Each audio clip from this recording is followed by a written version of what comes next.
La evaluación funcional de un enfermo con patología respiratoria constituye una herramienta de considerable utilidad para conocer con precisión cuál es el compromiso de la función ventilatoria o de otras funciones pulmonares que por los métodos clínicos, semiológicos, el examen físico y el interrogatorio, el médico no puede de ningún modo precisar.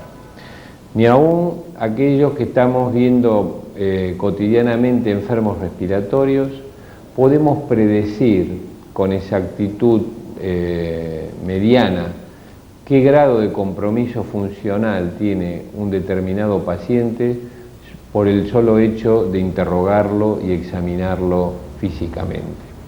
Es decir, el médico no dispone de herramientas hábiles y eficientes y seguras para determinar el compromiso de la función pulmonar y por ello debe recurrir a la realización de exámenes complementarios. Así como definimos a la insuficiencia respiratoria a través de la determinación anormal de la composición de los gases sanguíneos, también se deben evaluar la función ventilatoria mediante test complementarios. Obviamente el test más conocido es el denominado test espirométrico, que consiste en el registro de la expiración de un paciente. Estos test ventilatorios no quedan limitados exclusivamente a la espirometría. En la actualidad, los equipos computadorizados permiten la realización de varios test en un tiempo relativamente breve, con una gran calidad y registro gráfico rápido y efectivo. Los test que más comúnmente empleamos en la práctica, en la evaluación de los enfermos, entonces, como dije, son la espirometría sin y con broncodilatadores, es decir, antes y 15 minutos después de administrar 2 o 3 dosis de un broncodilatador de acción rápida, la capacidad respiratoria máxima, los volúmenes pulmonares, el análisis de la difusión de monóxido de carbono y las presiones bucales máximas. Esos constituyen los test más comunes con los cuales uno puede evaluar a la mayor parte de los pacientes y obtener datos suficientes para un adecuado conocimiento de la repercusión de la enfermedad que tiene el paciente en su función pulmonar. ¿Cuáles son las indicaciones para solicitar los test de función pulmonar? Las principales indicaciones son las siguientes. Evaluación del grado de obstrucción al flujo aéreo, respuesta a los broncodilatadores, sirve con enorme utilidad para el diagnóstico del asma bronquial, que sin la determinación de obstrucción al flujo aéreo no podemos precisar. Sirve para el monitoreo de la evaluación a lo largo del tiempo y de la respuesta al tratamiento. Otras indicaciones de mucha utilidad y frecuencia son las evaluaciones que se les debe hacer a todos aquellos pacientes que tienen patología que restringen la capacidad ventilatoria del enfermo. Las patologías restrictivas, que pueden ser de origen toracógeno, de origen pleural o de origen pulmonar, y que, como por ejemplo todo el grupo de las enfermedades intersticiales pulmonares, que entonces se van a caracterizar por una disminución de los volúmenes pulmonares. Otras mediciones, otras indicaciones de los test de función pulmonar, además de las enfermedades obstructivas y de las enfermedades restrictivas, lo constituyen la evaluación de los pacientes, la evaluación prequirúrgica de los enfermos que tienen que ser intervenidos del tórax por patologías respiratorias, digestivas o cardíacas, como así también en todos aquellos enfermos que deben ser intervenidos del abdomen superior, puesto que de tener limitaciones ventilatorias, el enfermo puede presentar luego complicaciones posoperatorias inmediatas significativas. Las enfermedades del sistema nervioso central que comprometen la función neuromuscular deben ser monitoreadas en forma progresiva a lo largo del tiempo mediante test espirométricos y también, como mencioné, mediante la medición de las presiones bucales máximas. Las presiones bucales máximas constituyen unas evaluaciones que son muy sensibles para determinar debilidad aún subclínica de los músculos respiratorios, tanto inspiratorios, cuando se mide la presión inspiratoria máxima, como de los músculos expiratorios, cuando se mide la presión expiratoria máxima. Estas presiones bucales se registran con distintos dispositivos, con o sin registro gráfico, son de gran utilidad. Todos conocemos que la presión inspiratoria máxima debe tener una determinada magnitud para poder extubar a un enfermo.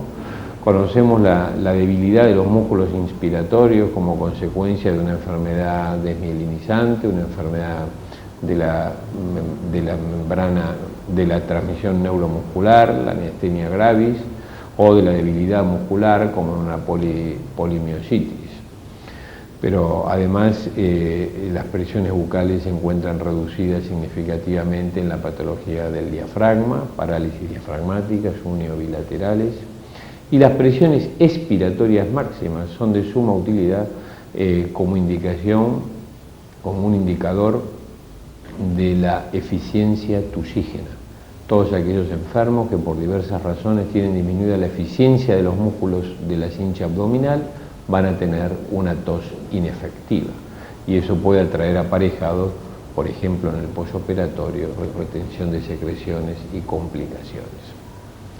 Los otros test un poco más complejos que requieren equipos más sofisticados y onerosos y que empleamos diariamente son los volúmenes pulmonares y el test de difusión de monóxido de carbono.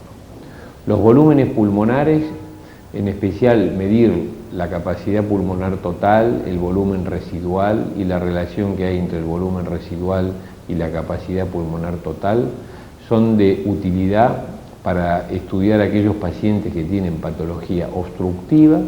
En ese caso va a haber hiperinsuflación, aumento de la capacidad pulmonar y aumento del volumen residual, o las patologías restrictivas, en cuyo caso va a haber disminución de todos los volúmenes habitualmente. Cuando un paciente presenta un trastorno obstructivo al flujo aéreo, puede tener concomitantemente alguna causa restrictiva. Si no se miden los volúmenes pulmonares, la restricción asociada a la obstrucción no se puede diagnosticar por un simple test espirométrico. En ese caso es imprescindible medir los volúmenes pulmonares que por alteraciones tanto de los flujos que denotan la obstrucción como de los volúmenes, reducción de los volúmenes, permiten diagnosticar la existencia de una restricción asociada a la obstrucción.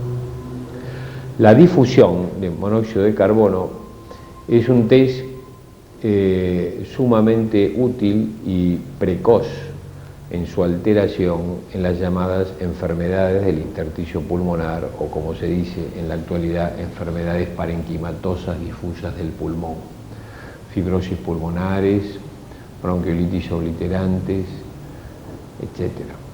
En estas afecciones la difusión de monóxido es el test que más precozmente se afecta.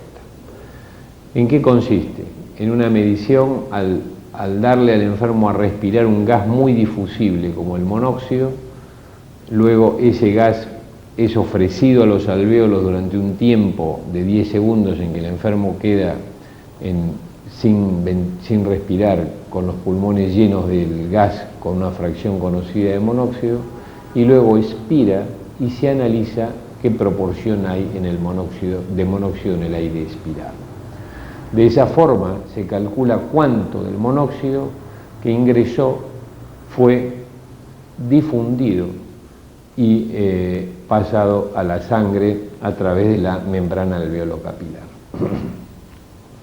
La difusión entonces evalúa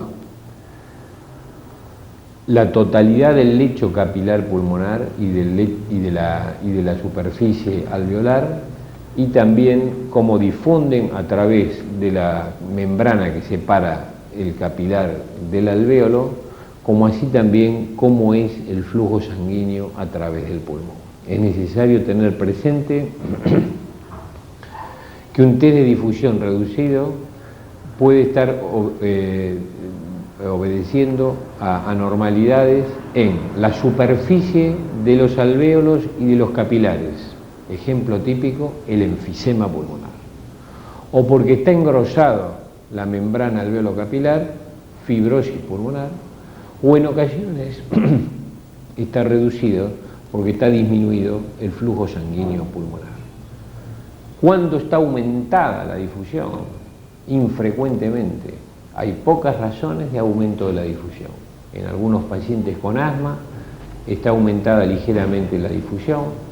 En algunos pacientes con insuficiencia cardíaca, en una etapa en que el volumen minuto no está tan bajo y hay una marcada dilatación del lecho capilar pulmonar, puede estar algo aumentada la difusión. Y lo que más aumenta la difusión es la existencia de sangre dentro de los pulmones, como cuando hay hemorragia pulmonar. En este caso, la difusión en un paciente con opacidades pulmonares muy disneico, anemizado y con difusión muy alta, es prácticamente un signo seguro de la existencia de hemorragia pulmonar. Esto es un pantallazo rápido de las indicaciones por las cuales debemos hacer sucesivamente los test. El más básico, sumamente útil, económico y rápido, es la espirometría. Entonces, a continuación vamos a ver cómo se realiza un test espirométrico. El médico debe conocer cómo se hace el test, cómo se le debe explicar al enfermo para que entienda, puesto que una mala comprensión o una mala colaboración del enfermo puede arrojar resultados pseudo anormales, simplemente por deficiencia de técnica. El primer paso al realizar un test de función pulmonar es recoger los datos del paciente en relación al nombre para luego poder encontrarlo. Puede tener un código de identificación de acuerdo a la enfermedad que el enfermo padece, pero lo que es más importante es que debe figurar la edad del enfermo, el sexo, la altura y el peso, puesto que todos los valores hallados se van a comparar con los valores teóricos que dependen de esas tres variables: edad, sexo y altura. Cortamos. Ahora vamos a hacer la maniobra espirométrica. Por supuesto, como todo test complementario, requiere una adecuada comprensión del enfermo y una realización siguiendo determinadas pautas. En este caso ahora vamos a ver cómo se dan las indicaciones, en qué términos y cómo se hace la maniobra. Bueno, usted ahora va a respirar bien hondo por la boca abierta, llenándose los pulmones completamente de aire. Una vez que está lleno de aire, pone la boquilla dentro de la boca, ajusta los labios alrededor de la boquilla y sopla con toda la fuerza de entrada hasta que no le queda nada de aire dentro de los pulmones. Cuando sopló todo el aire, al final se vuelve a llenar respirando bien hondo para adentro. Respire entonces bien hondo, hondo, hondo, hondo, hondo, hondo, ponga la boquilla, sople fuerte y siga, hondo para adentro. Muy bien. En este caso, entonces, se ha registrado la maniobra, se ha realizado la maniobra y se registra con un sistema computadorizado en forma inmediata, apareciendo los resultados en la pantalla. Desde el punto de vista metodológico, esta maniobra debe repetirse como mínimo en 2 o 3 ocasiones hasta tener reproducibilidad de los datos, que básicamente es obtener una capacidad vital, un FV1 y un flujo pico que no se diferencien en más del 5%, y en ese caso entonces se dice que la maniobra es reproducible. Vamos a hacer una nueva maniobra y le vamos a indicar al enfermo que no se incline tan hacia adelante cuando expira, pues eso puede crear disminución de los registros. Entonces, respira bien hondo, pon en la boca, fuerte, sopla, sopla, seguí, hondo para adentro. Bueno, muy bien. Y se obtiene una curva muy similar a la anterior, y en este caso el soft de este equipo marca aquí arriba en una banda verde y un mensaje que se han cumplido los criterios de reproducibilidad que exige la American Thoracic Society, que son los que mencioné previamente. En la actualidad, la mayoría de los espirómetros utilizan como sensor un neumotacógrafo, que es un dispositivo que registra los flujos, es decir, la cantidad de aire por segundo que sale, de litros de aire por segundo que salen de la boca de los pacientes. Y a partir de ahí hacen una interpolación y cálculo de los volúmenes, de forma tal que se obtienen los dos registros habituales más importantes del estudio espirométrico, que es la curva volumen-tiempo, la clásica curva espirométrica, que en este modelo se dibujan en dos colores. El celeste es el que el enfermo hace en forma basal y el rojo es el que el enfermo hace a los 15 minutos de inhalar un broncodilatador beta 2 de acción rápida, teniendo los valores pre y post broncodilatadores. En esta curva espirométrica, entonces, lo que se registra son los volúmenes expirados, que se marcan en los ejes de la I en litros, y a lo largo del tiempo. El tiempo expiratorio debe ser como mínimo de 7 segundos y en los enfermos que tienen obstrucción severa debe durar como mínimo 10 segundos. Entonces es la curva volumen-tiempo. Cuando hay obstrucción de la vía aérea, cuanto más obstrucción de la vía aérea hay, el aire tarda más tiempo en salir y las curvas son progresivamente de ascenso más lento. Los registros simultáneos, pero en forma de flujo-volumen, se registran en la curva flujo-volumen, en donde en el eje de las I están las mediciones de los flujos y en las abscisas están los volúmenes. ¿Qué volúmenes? Son los volúmenes en relación con la capacidad vital del enfermo. Como ustedes vieron, el enfermo primero se llena completamente de aire y en ese momento se conecta a la boquilla y empieza a expirar. Antes de empezar a expirar, él está completamente lleno de aire y este punto cero inicial es el que se denomina de capacidad pulmonar total. Están sus pulmones expandidos al máximo. Se vacía completamente de aire y al final de haber expirado completamente va a llegar al llamado punto del volumen residual. Todo el aire que estaba en los pulmones al inicio y lo último que queda al final, que es el volumen residual que no se registra en esta medición, la diferencia entre el pasaje de capacidad pulmonar total a volumen residual es la capacidad vital del paciente. En la curva espirométrica, la capacidad vital es la máxima cantidad de aire expirado luego de una inspiración máxima. Y en la curva flujo-volumen, la capacidad vital está expresada en las abscisas. Este volumen es la capacidad vital. Pero para pasar de capacidad pulmonar total a volumen residual, En la curva espirométrica lo hace con esta velocidad de salida de los volúmenes, y los flujos lo hacen de esta forma. En este registro, en los puntos fucsia, están marcados cuáles hubiesen sido los flujos en una persona normal, de este sexo, de esta edad y de esta altura. Y acá están los registrados por el paciente. Al tener asma bronquial y obstrucción intraparenquimatosa, en el día de la fecha su obstrucción es leve y el pico inicial, que es el flujo pico o flujo máximo, está muy cercano en la curva celeste a los valores teóricos y en la curva postbroncodilatador los alcanza. Pero luego los flujos decaen en forma más lenta que lo normal y se inscribe esta curva de tipo cóncavo que indica la existencia de una obstrucción intraparenquimatosa pulmonar. No se puede hacer diagnóstico de enfermedad al ver la curva, simplemente uno dice este es un patrón obstructivo y lo puede dar cualquiera de las enfermedades que cursa con obstrucción al flujo aéreo. Asma, bronquitis crónica y enfisema, las tres más comunes.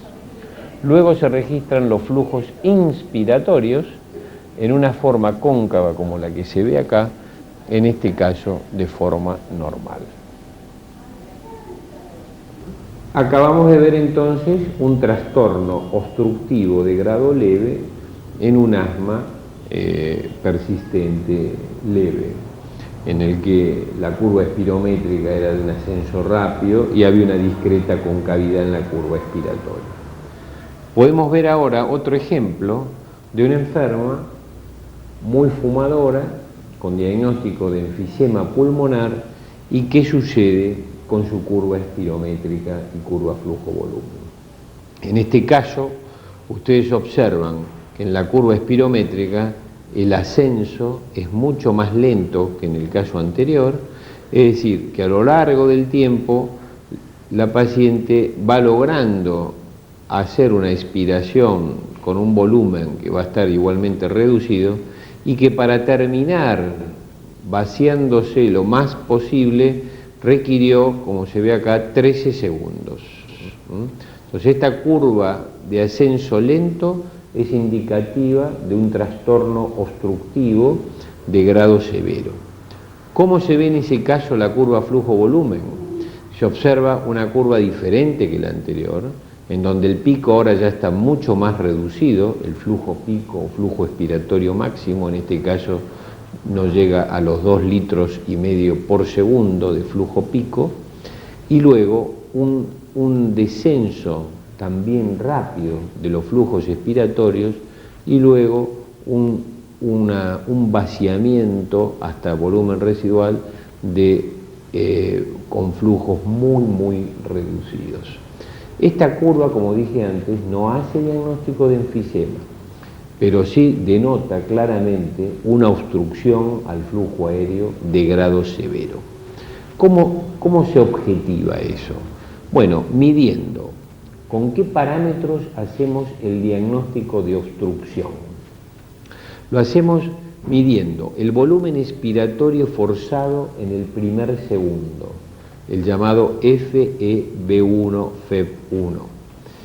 Y en este caso, la enferma tiene 680 mililitros para un teórico de 1,9 litros. Es decir, que solamente en un segundo logra expirar el 36% de su valor teórico. La capacidad vital, la FVC, que es el máximo volumen expiratorio luego de una expiración máxima posterior a una inspiración máxima. Esa capacidad vital es solo 1,76 litros, que es el 74% de lo que le corresponde. La existencia de una reducción marcada del FV1, por ser menos del 50% del teórico, decimos reducción severa del FV1, con una leve reducción de la capacidad vital. Y después, con el tercer ítem que se mide en la espirometría, que es la relación que hay entre el volumen expiratorio forzado en el primer segundo y la capacidad vital, FV1 sobre FVC. En condiciones normales, una persona en el primer segundo expira el 80% o más del total. En este caso, por tener obstrucción severa al flujo aéreo, que se objetivaba por el ascenso lento, solamente en el primer segundo logra expirar un 39% del total. Cuando esta relación FV1-FVC es menor del 70%, indica en forma segura la existencia de obstrucción al flujo aéreo, puesto que lo que está reducido prioritariamente es el numerador de la ecuación, el FV1 es el numerador, cuánto aire es expirado en un segundo del total. El enfermo obstructivo tarda en expirar y entonces cae prioritariamente el numerador de la relación y la relación F1-FVC cae. Cuando esta relación está por debajo del 70%, el enfermo tiene obstrucción de la vía aérea. Cuando la relación es debajo del 50%, como en este caso que es 39%, la obstrucción es de grado severo. Esta misma paciente se le pueden medir otros test de función pulmonar. Como yo le dije, en los enfermos que tienen obstrucción severa, uno puede medir los volúmenes pulmonares y la difusión de monóxido de carbono. Cuando se miden los volúmenes pulmonares, se observa que su capacidad pulmonar total está aumentada y su volumen residual es el 224% de lo que le corresponde. Esto está indicando un marcado atrapamiento aéreo que es muy característico en el enfisema pulmonar. Y al medir la difusión de monóxido de carbono, se observa que la enferma tiene un 49% de lo que le corresponde tener. La existencia de una severa obstrucción al flujo aéreo, FV1 36% del teórico. La relación FV1-FVC 39%, obstrucción severa, con atrapamiento aéreo, capacidad pulmonar total aumentada y volumen residual muy aumentado, y una disminución de la difusión por la destrucción de los tabiques alveolares y los vasos, cae el lecho capilar pulmonar y cae la superficie alveolar, cae la reducción, la concomitancia de obstrucción severa con marcado atrapamiento aéreo y difusión baja es el patrón funcional característico del enfisema pulmonar. El otro tipo de afecciones que habitualmente son evaluadas mediante los test de función pulmonar son aquellas enfermedades que ocasionan restricción a los volúmenes pulmonares. Veamos un ejemplo, una paciente con esclerodermia que tiene marcada fibrosis pulmonar. Como se observa en la forma de la curva espirométrica y en la forma de la curva flujo-volumen, los flujos expiratorios que descienden normalmente, los flujos inspiratorios de forma normal, las curvas son de forma normal. Simplemente lo que están alterados son los volúmenes. La máxima expiración lograda en la enferma ha sido solamente de 1 litro 400, que constituye el 54% de lo que le corresponde tener. En estos pacientes, como dije previamente, la medición de los volúmenes pulmonares también puede ser de suma utilidad y en efecto se ve que la capacidad pulmonar total es de 1 litro 87, que es el 44% de lo que le corresponde tener. El volumen residual también está reducido al 27%, es decir, hay caída de la capacidad vital. El volumen expirado en el primer segundo está reducido en la misma proporción en que está reducida la capacidad vital y por lo tanto la relación entre el aire expirado en el primer segundo y la capacidad vital, el FV1-FVC, o índice de TIFE, ¿no? Cuando se lo relaciona con la capacidad vital lenta, que como dije, cada vez que hay obstrucción significativa cae debajo del 70%, en este caso que ambos factores de la relación están disminuidos en la misma proporción, por ende la relación no se afecta y da un 78%. La relación FB1-FBC normal con caída de la capacidad vital y el FB1 son los patrones habituales cuando hay un trastorno de tipo restrictivo. Uno certifica la existencia de restricción midiendo la capacidad pulmonar por los volúmenes pulmonares, que en este caso están reducidos también al 44%. En esta afección, fibrosis pulmonar asociado a esclerodermia y habitualmente asociado a hipertensión pulmonar, la difusión del monóxido de carbono está marcadamente reducida. En esta enferma, su capacidad de difusión fue de solo el 26%. Este valor tiene una enorme trascendencia, no solamente para certificar o corroborar como dato más la existencia de un trastorno restrictivo y eventualmente de hipertensión pulmonar, puesto que cuando hay hipertensión pulmonar también se restringe el lecho vascular pulmonar y cae la difusión, sino que tiene importancia pronóstica. Específicamente en la esclerodermia, cuando la difusión es menor del 40%, la mortalidad en los próximos años es muy alta. Si uno observa finalmente aquí abajo, su curva espirométrica pequeña es igual que la curva flujo-volumen pequeña es igual en forma a la que le correspondía tener, simplemente que está reducida en su eje de abscisas a la mitad por su trastorno restrictivo. Este es un capítulo amplio, difícil de reducir a 30 minutos, pero en síntesis he querido mostrar el valor que tienen los test de función pulmonar para poder dictaminar con precisión el compromiso ventilatorio que tienen los enfermos. Existencia de un trastorno obstructivo, existencia de un trastorno restrictivo, la combinación de obstrucción y restricción por patologías asociadas y cómo escalonando la realización de estos test, empezando por el test espirométrico antes y después de broncodilatadores, asociándole la medición de presiones bucales cuando uno sospeche debilidad de lo neuromuscular o anormalidades neuromusculares, y la evaluación de los volúmenes pulmonares y de la difusión en el seguimiento de los pacientes que tienen patología obstructiva, enfisema severo, EPOC, o restrictivo, fibrosis pulmonar asociada a esclerodermia como ejemplo. ¿Cómo puede uno de esa forma dictaminar el grado de severidad, la respuesta al tratamiento, el seguimiento a lo largo del tiempo y aún los factores pronósticos?